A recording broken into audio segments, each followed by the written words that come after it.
তো জয় হিন্দ ডিয়ার বন্ধুরা।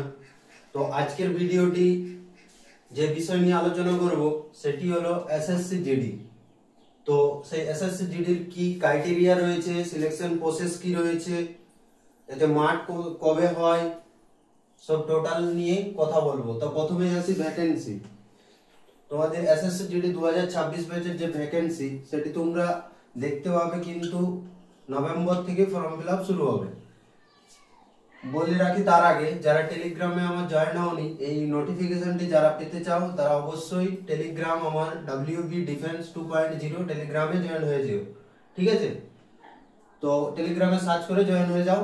এরপরে দেখো আসি যে নভেম্বরে ফর্ম ফিল আপ হবে। এবারে কারা কারা অ্যাপ্লাই করতে পারবে, কি এর ক্রাইটেরিয়া টোটালি জানতে পারবে। তো দেখো প্রথমে আসি কোয়ালিফিকেশন। অবশ্যই কোয়ালিফিকেশন প্রথমেই লাগে। তো প্রথমেই কোয়ালিফিকেশন 10 পাস, কোনো পার্সেন্টেজ এখানে কিন্তু লাগছে না। তারপরে দেখো এজ ক্রাইটেরিয়া, ইউআর যারা আছো তারা 18 থেকে 23 বছরের মধ্যে যারা পড়বে তারা কিন্তু অ্যাপ্লাই করতে পারবে। এরপর ওবিসি যারা 18 থেকে 26 বছরের মধ্যে পড়ছো তারা অ্যাপ্লাই করতে পারছো, এবং এসসি এসটি যারা 18 থেকে 28 তারা কিন্তু এতে অ্যাপ্লাই করতে পারছো। এরপরে দেখো হাইট, মেন ব্যাপার কিন্তু হাইট। এই হাইটটা কত প্রয়োজন না, ইউআর ওবিসি এসসি এদের হাইট হচ্ছে 170 সেমি, এবং এসটি যারা হচ্ছে তাদের হাইটে ছাড় থাকে, তাদের হাইট দরকার কত না 165 সেন্টিমিটার। এরপর যেটা মেলদের, এবার দেখো ফিমেলদের দরকার 157 সেন্টিমিটার। এরপর দেখো এর সিলেকশন প্রসেস কি থাকে, প্রথমে এক্সাম, তারপরে ফিজিক্যাল, তারপরে মেডিকেল, তারপরে মেরিট। তো প্রথমে আসি এক্সামে তোমাদের কি কি সাবজেক্ট থাকছে। প্রথমে ম্যাথ থাকবে, তারপরে রিজনিং এবং ইংলিশ হিন্দি, যার যেটা সুবিধা হবে সেটাই নিতে পারো, অপশন দুটোই থাকবে। এরপরে জিকে জিএস, প্রত্যেকটা থেকে কিন্তু 25টা। ফিজিক্যালে কত কি না, রানিং হচ্ছে 5 কিমি, কত সময় দিচ্ছে না তোমাদের 24 মিনিট সময় দেবে। এরপরে দেখো এটা চেস্ট কত আছে 80 থেকে 85, এই 5 সেন্টিমিটার কিন্তু তোমাকে ফোলাতে হবে। এরপরে দেখো হাইট, যেটা বললাম আগে 170 সেন্টিমিটার।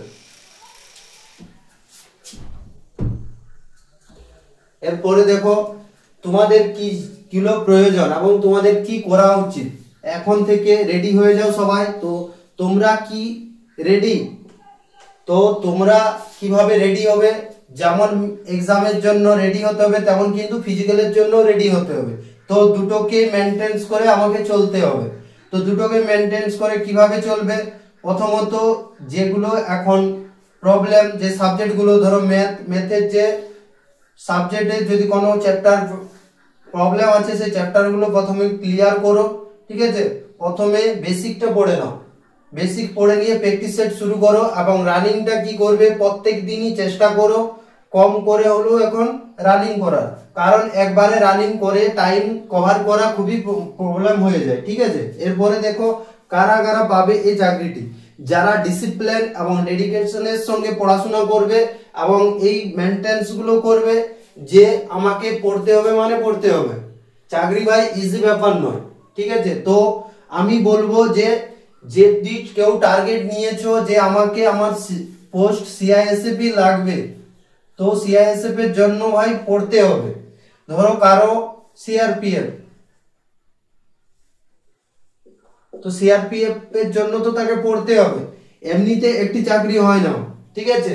তারপরে তো মেডিকেল এগুলো আছে, এবারে কাট অফ তার সঙ্গে, তাই তোমাকে আগে থেকে রেডি থাকতে হবে। এরপরে দেখো 10% অগ্নিবীরদের জন্য তোমরা জানো জুন মাসে 2026-এ কিন্তু যারা জয়েন হয়েছিল তারা কিন্তু রিটায়ার হচ্ছে, তো তারা এই 10% এর মধ্যে পড়বে। তো এটা লাগু হতে আশা করি এতে আর লাগু হবে না, 2027-এ লাগু হতে পারে। এরপরে দেখো 4 নম্বর, যারা নতুন তারা ইজি মনে করো না ভাই ব্যাপারটা। সত্যি বলতে হয়তো তোমরা এক্সাম দাওনি, ঠিক আছে? তো এই ব্যাপারে ততটাও তোমাদের এক্সপিরিয়েন্স নেই, তাই বলবো যে পড়াশোনাটাকে পড়ার জায়গায় রাখো এবং ফিজিক্যালটা ফিজিক্যালের জায়গায় রেখে কিন্তু তোমাকে এগিয়ে যেতে হবে। তো আমি চাইবো ডেডিকেশনের সঙ্গে পড়াশোনা করো। এরপরে দেখো পেপার ইজি হতে পারে বা নাও হতে পারে, কারণ দেখো তোমরা সবাই জানো যে আগে কি করতো, টিসিএস কিন্তু আমাদের এক্সাম নিয়ে থাকতো, এখন কিন্তু সেটা চেঞ্জ হয়ে গেছে, তাই তো? তো সেই অনুযায়ী কিন্তু তোমাদের পেপার ইজিও হতে পারে বা টাফও হতে পারে।